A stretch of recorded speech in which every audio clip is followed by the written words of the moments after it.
പെട്ടെന്ന് തലകറങ്ങി വീണ് മരണമില്ലേ, കുഴഞ്ഞു വീണ് മരണമില്ലേ? ഈ അടുത്ത കാലത്ത് നമ്മുടെ യുവാക്കൾക്കിടയിൽ വ്യാപകമായി കടന്നുകൂടിയ മരണമില്ലേ? ചെറുപ്പക്കാർക്കിടയിൽ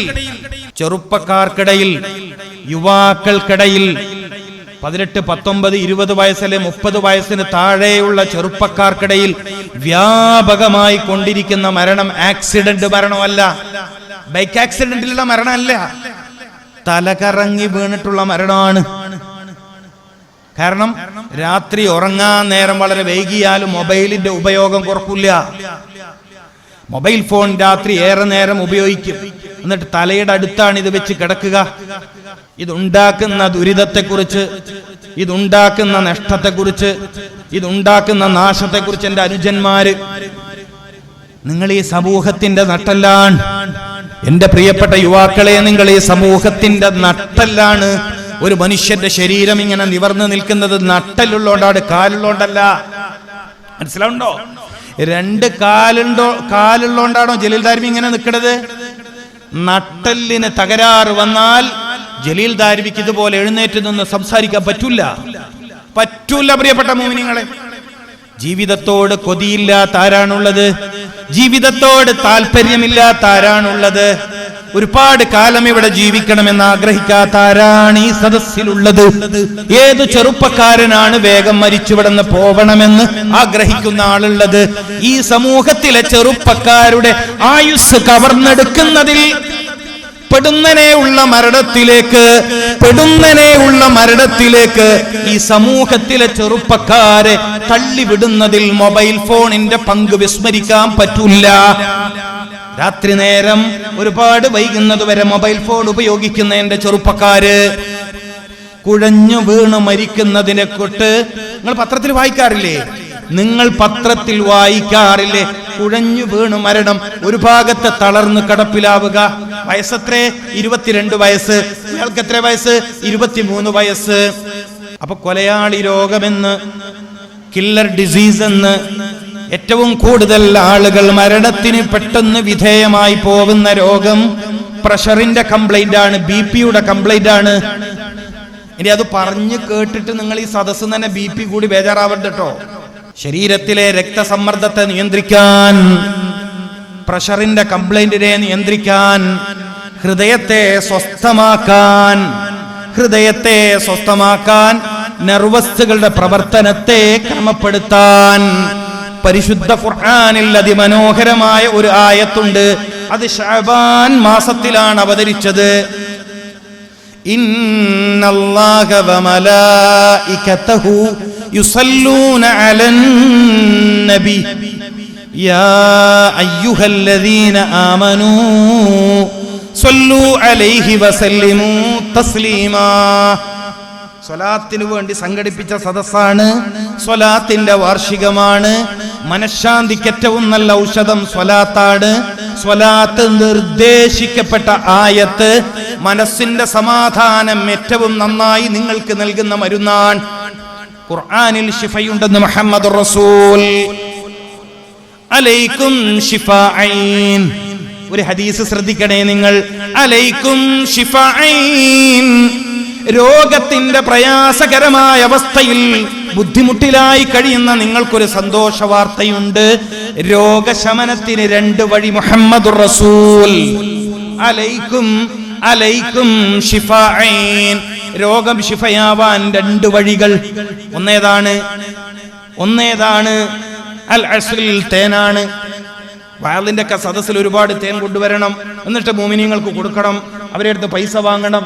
കാരണം തേനിന്റെ മഹത്വം പറയുന്ന സദസ്സാണ്. രോഗം ശിഫയാവാൻ സഹായിക്കുന്ന ഈ ഭൂമികയിൽ ഏറ്റവും അമൂല്യമായ ഭൗതിക വസ്തു തേനാണെന്ന് മുഹമ്മദുർ റസൂൽ. ഫീഹി ശിഫാഉൽ ലിന്നാസ്, ഫീഹി ശിഫാഉൽ ലിന്നാസ്. സൂറത്തുൻ നഹ്ൽ. തേനിൽ ജനങ്ങളുടെ രോഗത്തിന്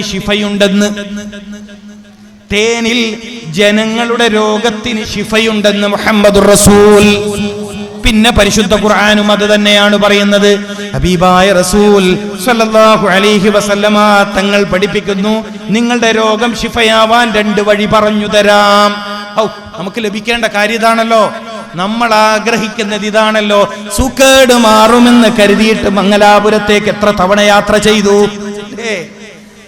എത്ര തവണ യാത്ര ചെയ്തു മാംഗ്ലൂരേക്ക്. കോവിഡ് വന്നപ്പോൾ, അതിർത്തി അടച്ചപ്പോ, കോവിഡ് കാലത്ത് കേരളത്തിന്റെയും കർണാടകത്തിന്റെയും അതിർത്തി അടച്ചപ്പോ പത്രങ്ങളിൽ നാം ഏറ്റവും ഗൗരവത്തോടെ വായിച്ച വാർത്ത രോഗികൾ പ്രയാസപ്പെടുന്നു എന്നാണ്.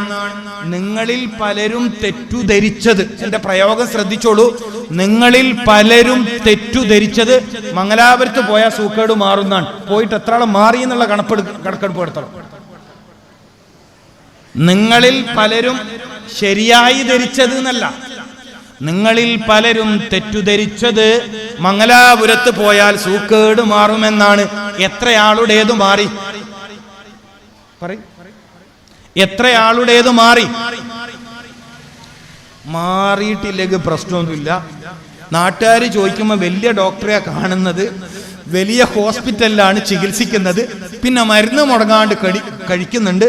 അതുകൊണ്ട് മെഡിക്കൽ ഷോപ്പുകാരുടെ കുടുംബത്തിന് റാഹത്താണ്, ഡോക്ടർക്ക് പിന്നെ കാര്യം പറയാനില്ല, ഫീസ് കൃത്യമായി കിട്ടുന്നുണ്ട്. ലാബുകാരനും അങ്ങനെ റാഹത്തായി പോകുന്നുണ്ട്. നിങ്ങളുടെ അവസ്ഥയോ ഒരു മാറ്റമില്ല, പഴയ പോലെ തന്നെ. ചില മനുഷ്യന്മാരെല്ലാം കാല് മരക്കഷ്ണം പോലെയാണ്, തൊട്ടാ മരൂല. എനിക്ക് ഞാൻ പറഞ്ഞില്ലേ, കാലും കയ്യും നോക്കലാണ് എന്റെ ജോലി, പള്ളിയിൽ ഇമാമത്തല്ല എന്ന് ഞാൻ പറഞ്ഞില്ലേ. ആളുകളുടെ കാലും കയ്യും നോക്കലാണ് എന്റെ ജോലി. ചില മനുഷ്യന്മാരുടെ മുട്ടിന് താഴെ ഒരു കറുപ്പ് കളറടിച്ചിട്ടുണ്ടാവും, നിങ്ങൾ ശ്രദ്ധിക്കേ. കറുപ്പ് മരക്കഷ്ണം പോലെയാണ്, മരവിച്ചു. എത്ര ആളുകൾ അങ്ങനെ ഉണ്ട്. ഞാനെന്താ പറഞ്ഞ വാക്കെന്താണ്? മംഗലാപുരത്ത് പോയാ സുഖേട് മാറുന്നാണ് നിങ്ങളിൽ പലരും തെറ്റുധരിച്ചത്. അത് ശരിയായ ധാരണയല്ല. നിങ്ങളോട് ചോദിക്കൂ. എന്റെ പ്രസംഗത്തിന്റെ തുടക്കത്തിൽ ഞാൻ ചോദിച്ച ചോദ്യം എന്താണ്?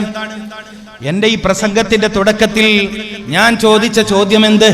മരുന്ന് കുടിച്ചിട്ടും പ്രഗത്ഭനായ ഡോക്ടറെ കാണിച്ചിട്ടും വർഷങ്ങളായി മുടങ്ങാതെ ചെയ്തിട്ടും സ്കാനിങ്, എക്സ്റേ, എല്ലാ കാര്യങ്ങൾ ചെയ്തിട്ടും എന്റെ ശരീരത്തിൽ പിടികൂടിയ രോഗം എന്താണ് ശിഫയാവാത്തത്? സയ്യിദുനാ മുഹമ്മദുർ റസൂൽ സല്ലല്ലാഹു അലൈഹി വസല്ലമ പഠിപ്പിച്ചത് സർവ്വരോഗത്തിനും ശിഫയുണ്ട് എന്നാണ്. ഇതെത്രയോ വഅലുകളിൽ ഞാൻ കേട്ടതാണ്. ഇത് ഹദീസാണ്, സിഹാഹു സിത്തയിലുള്ളതാണ്. സർവ്വരോഗത്തിനും ശിഫയുണ്ട്. പക്ഷേ രോഗത്തിന് ശിഫയുണ്ടെന്നാണ് പറഞ്ഞത്, രോഗിക്ക് ശിഫയുണ്ട് എന്നല്ല. ആ വാക്ക് വ്യത്യാസം മനസ്സിലാക്കണം. രോഗം ശിഫയാവും, രോഗിക്ക് ശിഫയാകും എന്നല്ല പറഞ്ഞത്. രോഗം ശിഫയാകും, രോഗിക്ക് ശിഫയുണ്ട് എന്നല്ല. ഇത് അപ്പൊ രോഗം എവിടെ ഉണ്ടായാലും രോഗിന്റെ തടിമേല്. അപ്പൊ രോഗിന്റെ തടിമെന്ന് രോഗം നീക്കാൻ എന്താ വഴി? അത് ഖുർആനിലുണ്ട്, ഹദീസിലുണ്ട്. എന്റെ വിഷയം അങ്ങോട്ടാ പോണത്. ഖുർആനിലുണ്ട്, ഹദീസിലുണ്ട്. അതിന്റെ ഒരു ഭാഗം മനസ്സിന് സമാധാനം ഉണ്ടാവണം. മനസ്സിന്റെ സമാധാനം തടയുന്ന ഒരുപാട് കാര്യങ്ങളുണ്ട്. അതിലേക്ക് വരുന്നതിന് മുമ്പ് ഞാനൊരു ചികിത്സ പറഞ്ഞു തന്നു നിങ്ങൾക്ക്. ഈ സദസ്സിലിരിക്കുന്ന എൻ്റെ മോമിനിയങ്ങൾക്ക് ഒരു ചികിത്സ പറഞ്ഞു തന്നു. എന്താണത്? പ്രഷറിന്റെ കംപ്ലൈന്റ് ഉണ്ട്, മരുന്ന് കുടിച്ചിട്ടൊന്നും ശരിയാവുന്നില്ല. ഈ അടുത്ത് കോഴിക്കോട് മെഡിക്കൽ കോളേജിൽ ഒരു പെൺകുട്ടി പ്രസവിക്കാൻ അഡ്മിറ്റായി, വടകര സ്വദേശിനി. അപ്പോ പ്രഷർ ഹൈ ആണ്. അപ്പൊ കുടുംബക്കാരാകെ ബേജാറായി. ആ കൂട്ടത്തിൽ എന്തോ എന്നെ അറിയുന്ന ഒരാള് ഫോൺ വിളിച്ചു. ഞാൻ അള്ളാന്റെ കലാമിന്റെ ബർക്കത്ത് ഇവിടെ പറയാതെ പോയാ ഒരു അദബ് കേടായി പോകും. ഹബീബായ റസൂലുള്ളാഹി സ്വല്ലല്ലാഹു അലൈഹി വസല്ലമ തങ്ങൾക്ക് ഈ മുബാറക്കായ ശഅബാനിൽ അവതരിപ്പിച്ചു കൊടുത്ത ഒരു ആയാത്തിന്റെ ഫളില് പറയാതെ പോയാൽ, അതിന്റെ ഗുണം പറയാതെ പോയാൽ അതൊരു അദബുകേടായി പോകും. ഈ മാസത്തോട്, ഈ ആയത്തിനോട്, അള്ളാന്റെ കലാമിനോട് കാണിക്കുന്ന അദബുകേടായി പോകും. അപ്പൊ വിഷയം പറഞ്ഞു. തലേന്ന് രാത്രി അഡ്മിറ്റ് ആക്കിയിട്ടുണ്ട്, പ്രഷർ കൂടിയിട്ട് അടുങ്ങാറാണ്, കാലിനൊക്കെ നീര് വന്നിട്ടുണ്ട്, ഓപ്പറേഷൻ വേണ്ടി വരുമെന്നാണ് പറയുന്നത്, ബേജാറിലാണ്. ഞാൻ പറഞ്ഞു, അള്ളാഹുവിന്റെ പരിശുദ്ധ ഖുർആനിൽ ഒരേ ഒരായത്ത് 41 തവണ ആ പെൺകുട്ടിയുടെ ശിരസിൽ കൈവച്ചിട്ട് പാരായണം ചെയ്യണം. ഇത് വിശ്വാസികൾക്ക് ഫലം ചെയ്യുന്ന ചികിത്സയാണ്. മനസ്സിലാക്കണം. ആ പെൺകുട്ടിയുടെ ശിരസിൽ ഈ ആയത്ത് പാരായണം ചെയ്യുന്നയാളുടെ വലത് കൈ വെക്കണം. 41 തവണ ഈ ആയത്ത് പാരായണം ചെയ്യണം. നിശ്ചയം ബിഫളില്ലാഹ് ആ കുട്ടിയുടെ പ്രഷർ നോർമലാകും. ഒരു 2 മണിക്കൂർ കഴിഞ്ഞിട്ട് എനിക്ക് ഫോൺ വന്നു, പ്രഷർ നോർമലാണ്, കാര്യങ്ങൾ റാഹത്താണ്, പ്രസവം കഴിഞ്ഞിട്ടുണ്ട്. സുബ്ഹാനല്ലാഹ്, സുബ്ഹാനല്ലാഹ്. അള്ളാന്റെ കലാമിനെ കുറിച്ചാണ് ജലീൽ ദാരിമി പറയുന്നത്. അള്ളാന്റെ കലാമിനെ കുറിച്ചാണ് പറയുന്നത്. വിശ്വാസികളോടാണ് ഞാൻ സംസാരിക്കുന്നത്. ഇങ്ങനെ എത്ര അനുഭവം പറയാൻ പറ്റും? ഇങ്ങനെ എത്ര അനുഭവം പറയാനുണ്ട്?